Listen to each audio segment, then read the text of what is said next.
एक बाल की चोरी का पता लगाने के लिए गई थी सीबीआई की मदद। बाल चोरी होने पर भारत से पाकिस्तान तक हर जगह मच गया था बवाल। क्या है मोई मुकद्दस की चोरी की घटना, जिसके विरोध में हिंदू मुसलमान ने एक होकर किया था प्रदर्शन। ये बात आज से लगभग 59 साल पहले की है। सन 1963 में कश्मीर के हजरत बल दरगाह से मोए मुकद्दस चोरी हो गए थे। ये बात 26 से 27 जनवरी की रात की है। आप सोच रहे होंगे कि ये मोए मुकद्दस क्या है। असल में ये पैगंबर हजरत मोहम्मद के दाढ़ी या सिर के बाल माने जाते हैं और साथ ही उनकी अंतिम निशानी भी। इस्लाम धर्म के लोगों के लिए मोए मुकद्दस का विशेष महत्व है। मोए मुकद्दस कश्मीर तक कैसे पहुँचे, इसके पीछे भी एक रोचक किस्सा है। असल में पहले ये बाल मदीना में रखे हुए थे, लेकिन सन 1635 में सैयद अब्दुल्ला इन्हें मदीना से भारत ले आए। सैयद अब्दुल्ला पैगंबर मोहम्मद के वंशज माने जाते थे। भारत में मोए मुकद्दस को कर्नाटक के बीजापुर में स्थित एक मस्जिद में रखा गया था, लेकिन कुछ ही समय में कश्मीर के एक व्यापारी नुरुद्दीन के हाथ वो बाल लग गए और उन्हें अपने साथ ले गए। उस समय भारत में मुगल सम्राट औरंगजेब का शासन चल रहा था। ये बात जैसे ही औरंगजेब को पता चले तो उन्होंने नुरुद्दीन से वो बाल जब्त कर लिए और उन बालों को अजमेर की दरगाह शरीफ में रखवा दिया गया। साथ ही नुरुद्दीन को जेल में बंद कर दिया गया। लेकिन सन 1700 में नुरुद्दीन की मौत के बाद उनके परिवार वालों को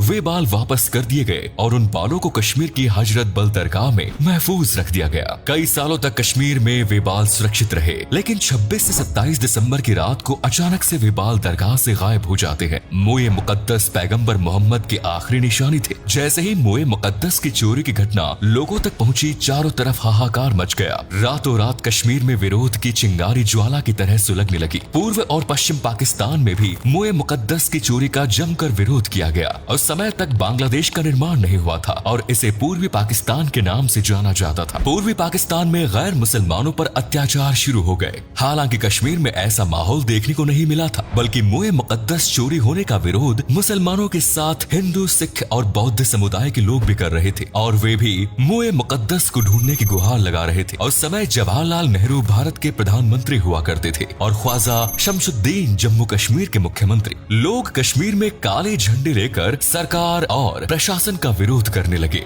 जम्मू में शमशुद्दीन का काफिला रोक लिया गया था। उन्हें लोगों ने चारों ओर से घेर लिया। पुलिस अधीक्षक मोहम्मद असलम भी लोगों की भीड़ के आगे कुछ न कर सके। हालात लगातार बेकाबू हो रहे थे। कई जगह राज्य में कर्फ्यू लगा दिया गया। यहाँ तक लोग पुलिस पर भी हमला करने लगे। लाल चौक पर नेता सभाएं कर रहे थे। कश्मीर के रेडियो स्टेशन को जलाने की कोशिश की गई। तभी कश्मीर के पूर्व मुख्यमंत्री बख्शे गुलाम मोहम्मद ने दिल्ली आकर पीएम नेहरू से बात की और उन्हें सारा मामला विस्तार से समझाया। सरकार ने ऐलान किया कि मोए मुकद्दस के चोरों को पकड़वाने वाले को 1 लाख रुपए का इनाम दिया जाएगा और पूरी जिंदगी 500 रुपए महीने की आजीवन पेंशन उसे दी जाएगी। लेकिन मोए मुकद्दस के चोरों का कुछ भी पता नहीं चल पा रहा था। तभी भारत के गृह मंत्री गुलजारी लाल नंदा ने 2 सीबीआई अधिकारियों को कश्मीर में भेजा और मोए मुकद्दस को ढूंढने की जिम्मेदारी उन्हें सौंपी गई। एक और सीबीआई अधिकारी जांच पड़ताल कर रहे थे। वहीं 3 दिन के भीतर विरोध प्रदर्शन और उग्र होता जा रहा था। अब मुसलमानों के साथ साथ अकाली दल, हिंदू और सिख समुदाय के लोग भी सरकार के खिलाफ मोर्चे में शामिल हो रहे थे। हालातों को काबू करने के लिए कश्मीर के सदर रियासत कर्ण सिंह नेहरू जी से मिलने दिल्ली पहुंचे। आपको बता दें कि सन 1965 से पहले कश्मीर में राज्यपाल के बजाय सदर रियासत का पद हुआ करता था। बांग्लादेश से हिंदू लोग अपनी जान बचाकर भारत में पनाह ले रहे थे।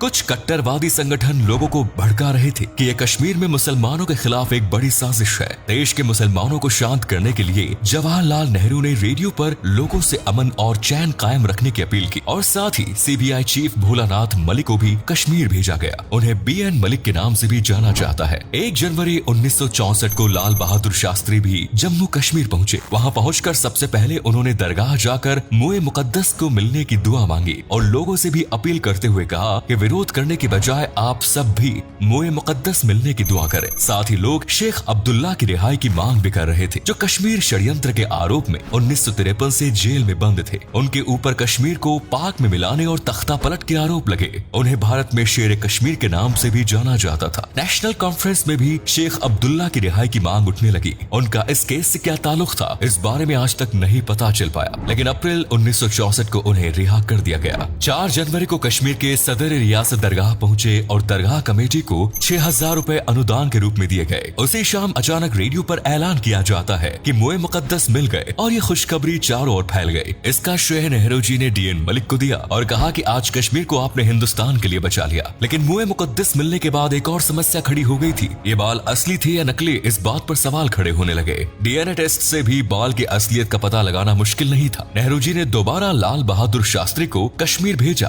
पूरे जम्मू कश्मीर में सिर्फ एक शख्स ऐसे थे जो ये पता लगा सकते थे कि बाल असली है या नकली। कश्मीर के सूफी संत मिराग शाह कशानी को बुलाया गया और बालों की तफ्तीश करने के लिए कहा गया। मिराग शाह काफी देर तक बालों का दीदार करते रहे। इस दौरान वहाँ मौजूद हर किसी की सांसें थम गई थी। तभी मिराग शाह ने मोए मुकद्दस के असली होने की पुष्टि की और कश्मीर सहित पूरे हिंदुस्तान और पाकिस्तान में लोगों के बीच खुशी की लहर दौड़ पड़ी। लेकिन एक सवाल आज भी जो का त्यों बना हुआ है कि आखिर मोए मुकद्दस को किसने चोरी किया था और ये कहां और कैसे मिले। इस बात को लेकर सरकार ने कभी कोई बयान जारी नहीं किया और न ही इसे चोरी करने वाले लोगों के नाम जाहिर किए। सीबीआई चीफ डीएन मलिक ने भी अपनी किताब माई ईयर्स विद नेहरू में भी इस घटना का जिक्र किया। साथ ही ये भी लिखा कि ये पूरा एक खुफिया ऑपरेशन था जिसका खुलासा कभी नहीं किया गया। तो दोस्तों, ये थी मोए मुकद्दस की चोरी की घटना जिसने भारत से लेकर पाकिस्तान तक को हिलाकर रख दिया। उम्मीद है आपको वीडियो पसंद आई होगी। आपके हिसाब से मोए मुकद्दस को किसने और क्यों चोरी किया, इस बारे में अपनी राय कमेंट्स में जरूर दें। आज के लिए इतना ही, धन्यवाद।